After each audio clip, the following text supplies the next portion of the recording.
এ- এই দেখো, তুমি এখনো রেগে আছো আমার উপর। আমার রাগতে বয়ে গেছে আপনার ওপর। তুমি কিছুতেই বুঝছো না, খরচ বাড়ছে। আয় না বাড়লে চলবে কি করে রাজ্য? বিদেশে আমাকে যেতেই হবে।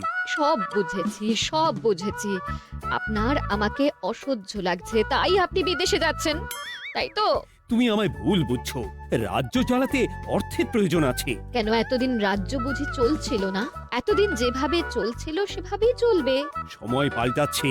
এখন শুধু সিংহাসনে বসে থাকলেই চলে না, দেশ বিদেশ ঘুরে দেখতে হবে কিভাবে রাজ্যের উন্নতি হয়, লাভ হয়, সেই নিয়ে নতুন করে ভাবতে হবে। তার মানে আপনি ঠিক করে নিয়েছেন আপনি যাবেন, তাই তো?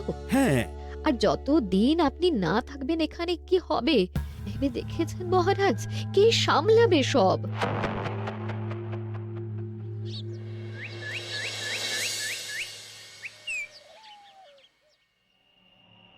চিঠি?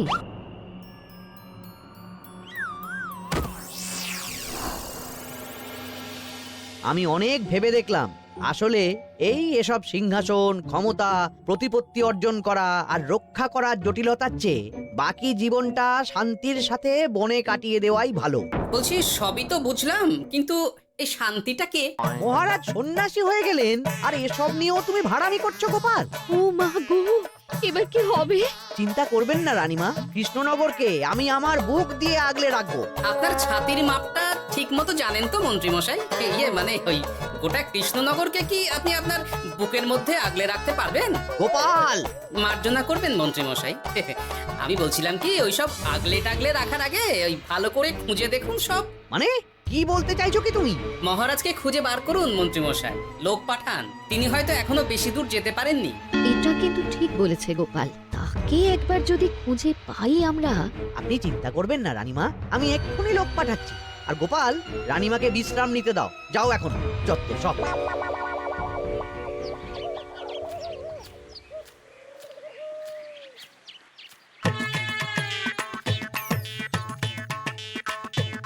ওই গো, গেলে কই? এক ঘটি জল দাও দেখি। ওই জলই খেতে হবে, শুধু জল।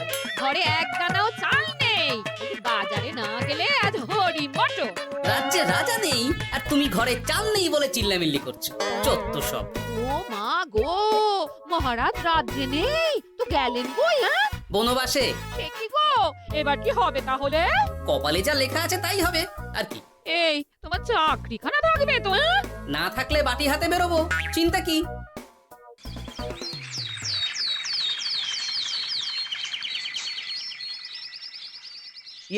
মহারাজ যখন নেই তখন আমি যখন এ রাজ্যের মহামন্ত্রী, তখন আমি এত মানে মানে করার কি আছে মন্ত্রী মশাই? মহারাজ নেই তো কি হয়েছে, রানীমা তো আছেন। আমরা তার কথা মতোই চলবো। গোপাল একদম উচিত কথা বলেছে। হ্যাঁ হ্যাঁ, আমিও তো তাই বলছিলাম। মহারাজ যখন নেই তখন রানীমার নির্দেশ মতোই তো আমাদের সামলাতে হবে সব। কতদিন আর আগলাবে গোপাল? আজ নয় কাল এই শর্মাকেই বসতে হবে এই সিংহাসনে। যতদিন পারি ততদিন তো চেষ্টা করতেই হবে মন্ত্রী মশাই। আপনি যদি চলেন ডালে ডালে, আমি চলি পাতায় পাতায়। রাজা মশাই আছেন? আমি অনেক দূর থেকে আসছি।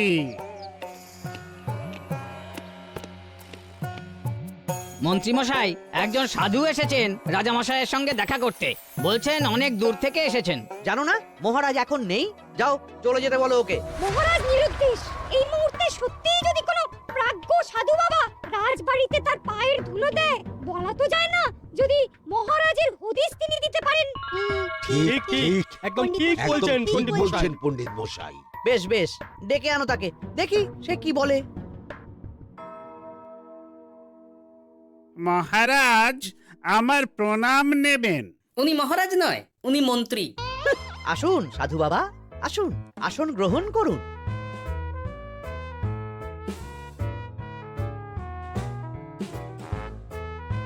এ কি করলেন সাধু বাবা? এটা তো মহারাজের সিংহাসন। আপনার জন্য আমি অন্য আসনের ব্যবস্থা করে দিচ্ছি, আপনি বরং সেখানে বসুন। রাজাই যখন নেই তখন তাঁর সিংহাসনে বসতে ক্ষতি কি? আপনি কি করে জানলেন মহারাজ নেই? বুঝলি না সাধু বাবা যে অন্তর্যামী গোপাল। এবার কি হবে? উনি যদি বলে দেন মহারাজ কোথায় আছেন, তাহলে তো আমার আর পণ্ডিত মশাই, আগেই ওরকম হামলে পড়বেন না। আচ্ছা, আপনি যদি অন্তর্যামী হন, বলুন তো আমাদের রাজা মশাই কোথায় গেছেন? জবর জটা কালো চুলে দেনামা অতীত বলেন। বুম! মহারাজ বনবাসে গেছেন। এটা যখন বলেছেন সাধু বাবা, তাহলে মহারাজ এখন কোথায় আছেন সেটাও নিশ্চয়ই আপনি বলে দিতে পারবেন। গোপাল, সব বিষয়ে নাক গলিও না তো তুমি। ঠিক ঠিক আছে, রাজা মশাইকে নিয়ে চিন্তা হওয়া তো খুবই স্বাভাবিক, কিন্তু গোপাল, রাজা মশাই বনবাসে গেছেন, তাকে আর সংসার মায়ায় বাঁধা ঠিক কাজ হবে না। এ আপনি কি বলছেন সাধু বাবা? মহারাজ না থাকলে রাজ্য চলবে কেমন করে? নতুন রাজা নির্বাচন করতে হবে। এই তো খেলা জমে গেছে, একে দিয়েই কাজ হবে মনে হচ্ছে।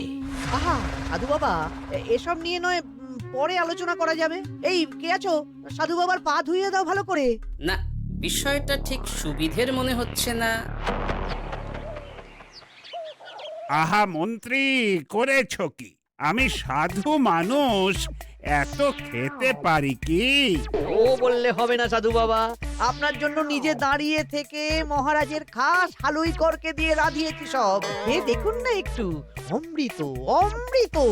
বেশ বেশ, এত করে বলছো যখন, বাহ বাহ, চমৎকার চমৎকার। আমি জানি তো যে এমন খাবার আপনি আগে কখনো খাননি।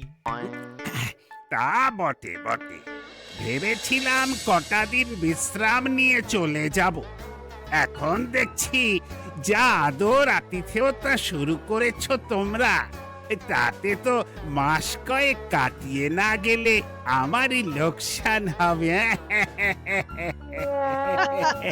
থাকুন না, থাকুন, যতদিন ইচ্ছা থাকুন।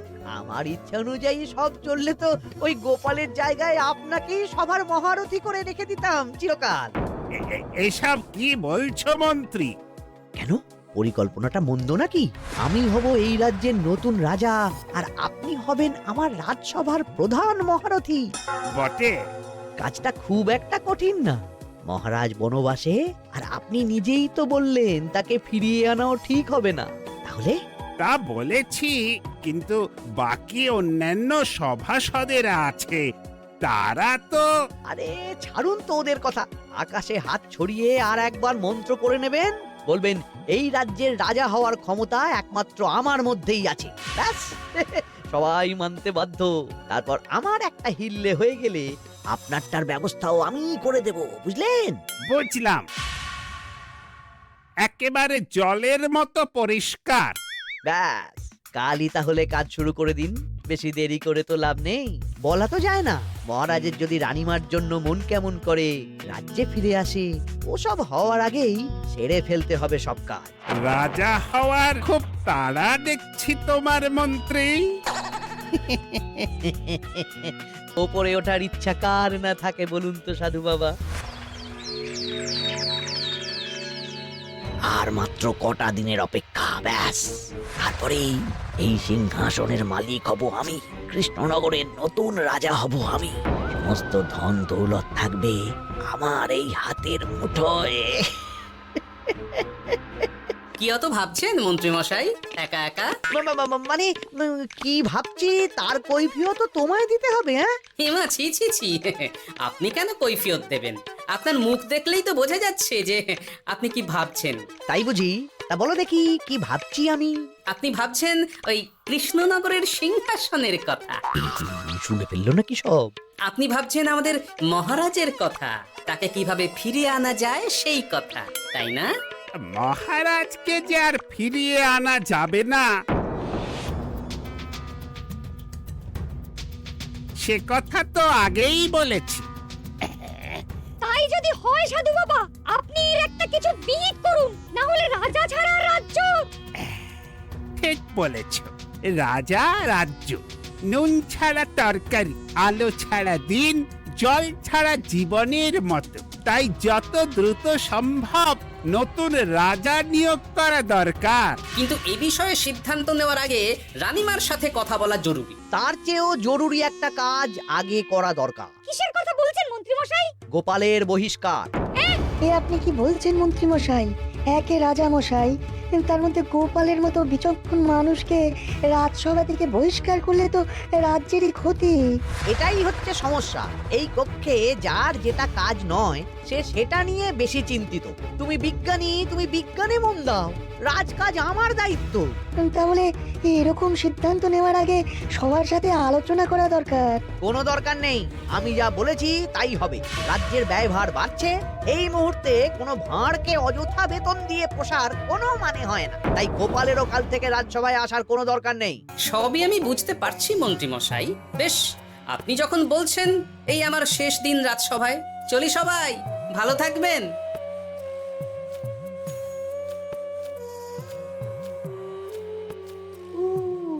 এত সহজে যে বেটা মাঠের বাইরে চলে যাবে বুঝতেই পারিনি আগে। এবার আমার আর সিংহাসনের মাঝে নেই কোনো বাধা, নেই কোনো কাটা। তুমি চিন্তা করো না, আমি নিজে মন্ত্রীর সাথে কথা বলবো। না না রানীমা, সেসবের দরকার নেই। মহারাজ ছাড়া রাজবাড়ি শূন্য শূন্য লাগে, আমারও মন লাগছে না এখানে। বেশ, যা ভালো বোঝো তাই করো, তবে ডাকলে এসো কিন্তু। হ্যাঁ রানীমা, নিশ্চয়ই আসবো। এখন আমি চলি। যাক, এই কদিনে মাথাটা খেলানোর সময় পাওয়া যাবে একটু, না হলে কেমন যেন গুলিয়ে যাচ্ছে সব। কি যে বলো গোপাল দাদা, এই শেষ দুটো শাকের আটি নিয়েও দরদাম করবে তুমি?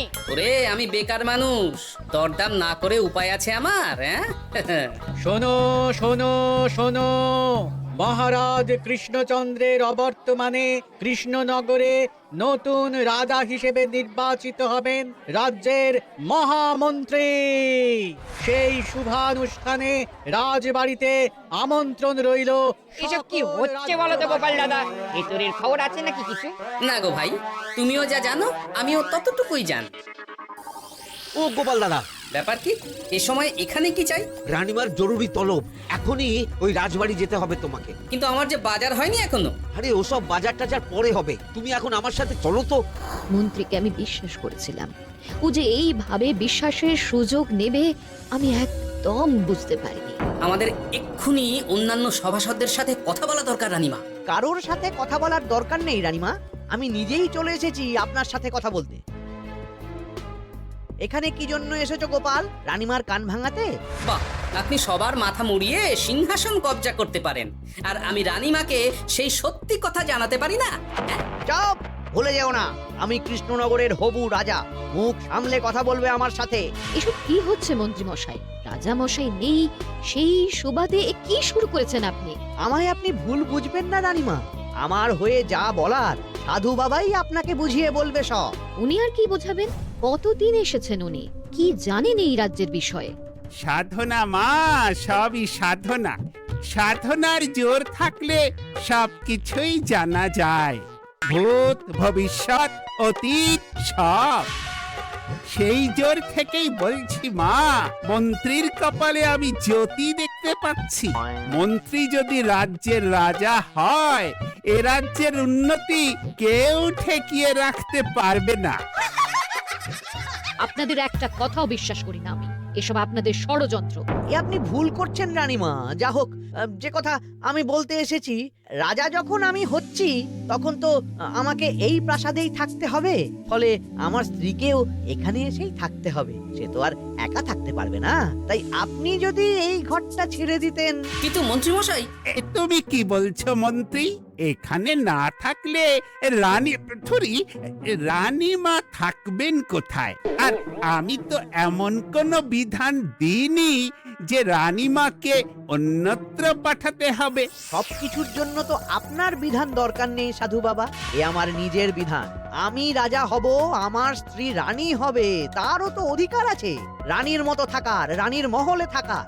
আপনার ব্যবস্থা আমি অন্যত্র করে দেব রানীমা, আপনি কিচ্ছু ভাববেন না। হাজার হোক, আপনি আমাদের প্রাক্তন মহারাজের স্ত্রী বলে কথা। কি বলো গোপাল? আমার মনটা আসলে অনেক অনেক বড়, তোমরা খালি দেখতে পাও না সেটা। কাজটা কি আপনি ঠিক করলেন মন্ত্রী মশাই? শোনো গোপাল, আমাকে ঠিক ভুল বোঝাতে এসো না তুমি, বরং কাল সময় মতো চলে এসো। কৃষ্ণনগরের নতুন রাজার রাজ্যাভিষেকের জন্য মহাভোজের আয়োজন হবে। যতদিন পাচ্ছ খেয়ে নাও পেট ভরে।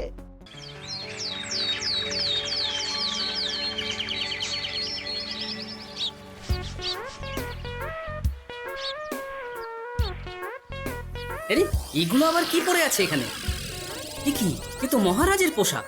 এখানে এসব কি করে এলো? তাহলে কি মহারাজ? না না না, হিসেবটা কেমন যেন ওলট পালট হয়ে যাচ্ছে।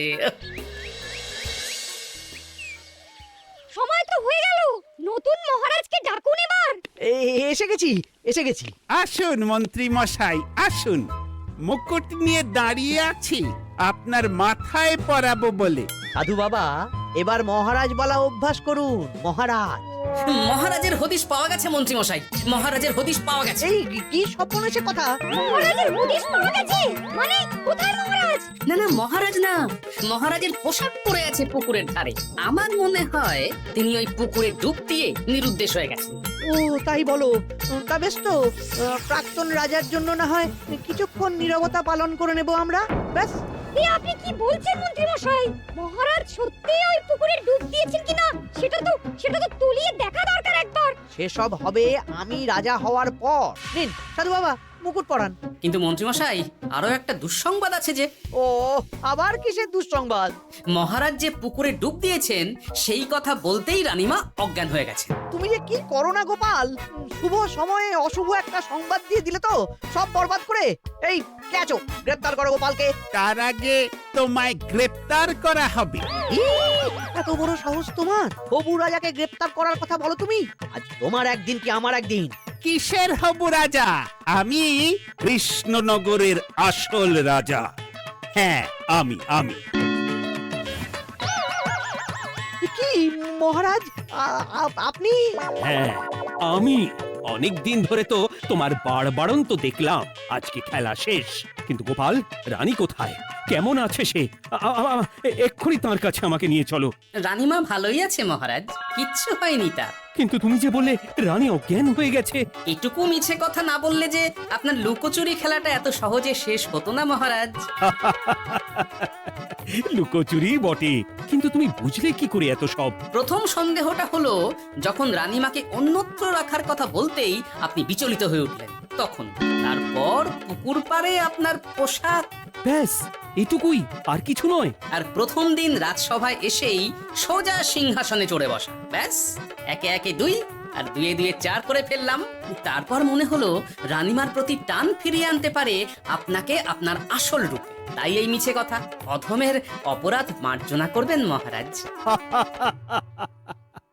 গোপাল, তোমার তুলনা নেই। কিন্তু মহারাজ, আপনি কেন এই ছদ্মবেশ নিয়েছিলেন তার আসল উদ্দেশ্যটা কিন্তু এখনো আমার কাছে পরিষ্কার হয়নি পুরোটা। আসলে আমি পরীক্ষা করছিলাম, বুঝলে?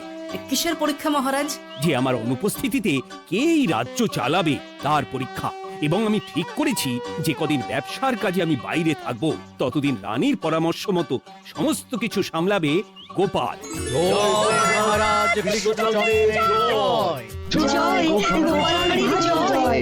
আর আমি মহারাজ? তুমি থাকবে পেয়াদা। কি শুধু জল আর ভাত?